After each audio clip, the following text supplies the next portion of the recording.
মুফতি Syed Mohammad Fazlul Karim sorry হাত পাখা প্রতীক উনি পেয়েছেন 1196টি ভোট। কোনো ভোট পায়নি, শূন্য।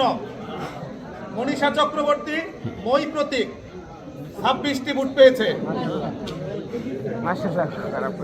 মুফতি সৈয়দ মোহাম্মদ ফজলুল করিম সরি হাত পাখা প্রতীক উনি পেয়েছেন 1196টি ভোট।